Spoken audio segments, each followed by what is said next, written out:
Paris pour retrouver la dynamique, pour retrouver la victoire après la défaite face à Nantes. Les Parisiens veulent évidemment terminer la saison en trombe avant des échéances merveilleuses. Un quart de finale à disputer de Ligue des Champions, une finale de Coupe de France assez singulière, mais surtout une fin de championnat au terme de laquelle les Parisiens devraient être champions. C'est un exploit colossal qui attend les Limougeaux ce soir. De Gaïtch et le poste 2 de Romain Ternel. Steins. Parfait. Le petit changement de direction, vous avez vu, hein, c'est celui qui a tout fait. Il était parti pour aller fixer le bloc central. Michael Hansen qui temporise, le bras est levé.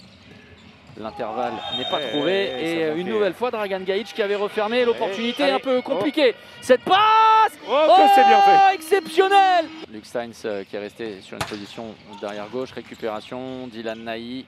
Merveilleux, exceptionnel. Dylan Naï avec l'équipe de France. Oui. Et surtout que Paris, malgré la défaite face à Nantes, constitue la meilleure défense. Meilleure attaque également. Rémi Lee avec le Schwenker, c'est parfait. Remarquable de la part de Nedim. Et je vous ferai écouter, on n'entend pas un son. Une nouvelle fois, le ballon gratté, c'est un ballon pour revenir à deux longueurs. Avec Collet, la prise de risque maximale, mais l'impact énorme. Voilà, avec et c'est remarquable. C'est facile, ça paraît facile en tout cas. Et au bord du terrain, c'est encore plus évident. Mais alors, quelle vitesse d'exécution pour terminer de manière positive cette première période. 22-19 en faveur de Paris. Et un vrai coup à jouer pour les Limougeaux s'ils veulent quelque peu se relancer.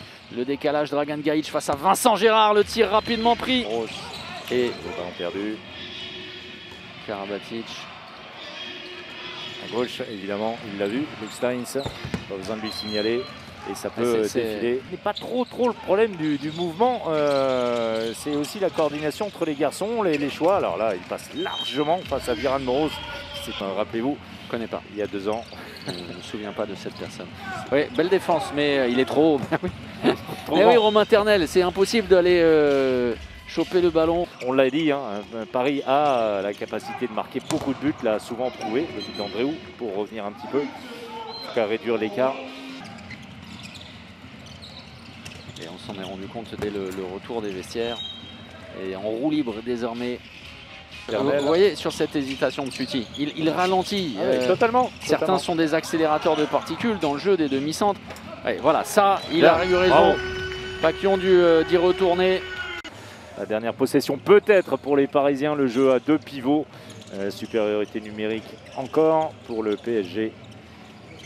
C'est parti avec Michael Hansen qui trouve cette passe sautée. Ça ne fait pas la différence dans un premier temps. Oui, et regardez la défense agressive jusqu'au boutiste presque de la part des Limougeaux pour ne pas encaisser ce dernier but. Le 42e. Pour faire une zone. Non, aussi bien qu'au match aller, ça ne sera pas le cas. Paquion peut-être. Il n'aura pas le temps.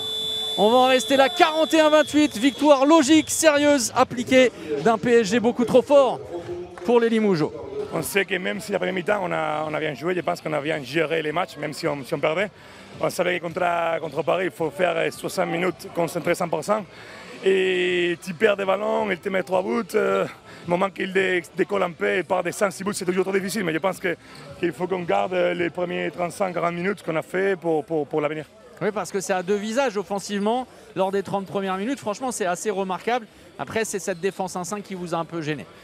Oui, on savait, on savait que contre Paris, on avait les rappels des premiers matchs de la saison contre eux.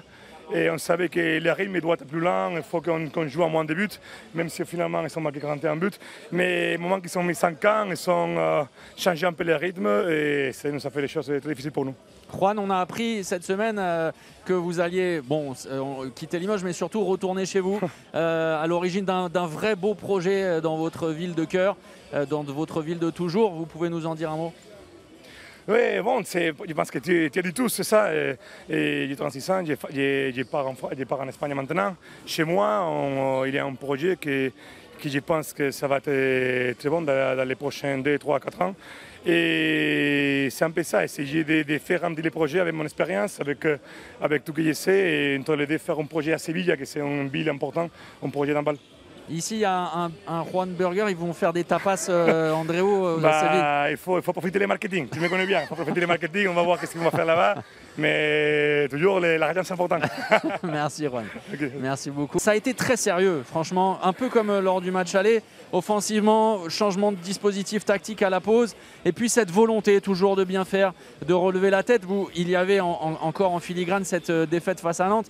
Ça a été appliqué vraiment et sérieux. Ouais, je pense à moitié, parce qu'en première mi-temps, voilà, en attaque, on n'a pas vraiment de soucis à trouver les solutions. On met 21 buts, je crois, sauf que derrière, on en prend 19. Je pense que le problème principal dans cette première mi-temps, c'était la défense. On n'a pas su être impactant et physique. Romuald, enfin Collet, a su prendre ses shoots de loin. Il y a eu du jeu en mouvement, des actions très longues où à la fin ils ont pu trouver les solutions. Mais voilà, derrière, en deuxième mi-temps, on a resserré la défense, on a été plus rude. Vincent a sorti les parades et je pense qu'on a été encore plus, on a continué à être appliqué en attaque. Elohim, en quoi cette défaite face à Nantes a peut-être paradoxalement redynamisé encore plus la fin de saison? Franchement, je pense que ça montre qu'on n'est pas invincible. Voilà, on avait à cœur de faire le plus d'invincibilité possible dans ce championnat. Maintenant, Nantes, voilà, c'est une superbe équipe qui est constituée de très bons joueurs. Derrière, on n'a pas su, pour revenir sur ce match, on n'a pas su en deuxième période marquer quand il le fallait. Nielsen a fait les arrêts. Derrière, voilà, défensivement, ça a été un peu moins costaud. Vincent était énorme en première, en deuxième, peut-être un peu moins. On ne l'a pas vraiment aidé. Mais voilà, et pour la suite, pour la suite, voilà, je pense qu'on sait les points qu'il faut améliorer pour des grandes écuries telles que Nantes. Ils sont en quart de finale aussi. Donc on a 3 matchs très importants qui arrivent et on doit vraiment se concentrer sur nous, resserrer notre défense comme on voit comme avec Limoges qui trouve des solutions un peu simples et dans les intervalles. On doit corriger ça parce que derrière Kiel ça pardonne pas et ça va être très rude pendant une semaine, très rude.